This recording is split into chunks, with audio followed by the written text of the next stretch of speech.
మాజీ ప్రధాని మన్మోహన్ సింగ్ గురువారం రాత్రి ఢిల్లీలోని ఎయిమ్స్లో కన్నుమూశారు. ఆర్థిక సంస్కరణల సూత్రధారి, యూపీఏ కూటమికి ప్రధానిగా 2004-14 మధ్య ఆయన పనిచేశారు. 1991లో మాజీ ప్రధాని పివి నరసింహారావు కేబినెట్లో ఆర్థిక మంత్రిగా మన్మోహన్ సింగ్ దేశంలో ఆర్థిక సంస్కరణలకు శ్రీకారం చుట్టారు. ఆయన ఆరోగ్య పరిస్థితి దిగజారడంతో మన్మోహన్ సింగ్ కుటుంబ సభ్యులు గురువారం సాయంత్రం ఢిల్లీలోని ఎయిమ్స్ దవాఖానాకు తరలించారు. ఆయనకు తీవ్ర అస్వస్థతతో ఎమర్జెన్సీ వార్డులో వైద్యులు చికిత్స అందించారు.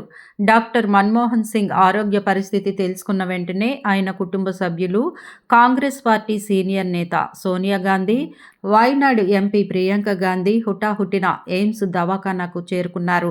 ప్రధాని నరేంద్ర మోదీ మన్మోహన్ కుటుంబ సభ్యులతో మాట్లాడి ఆయన ఆరోగ్య పరిస్థితిని తెలుసుకున్నారు. ఎయిమ్స్ దవాఖానాకు ప్రముఖులు రానున్న నేపథ్యంలో పోలీసులు భద్రత పెంచారు. కర్ణాటకలోని బెల్గాం పర్యటనలో ఉన్న లోక్సభలో ప్రతిపక్ష నేత, కాంగ్రెస్ పార్టీ నేత రాహుల్ గాంధీ హుటాహుటిన ఢిల్లీకి బయలుదేరారు.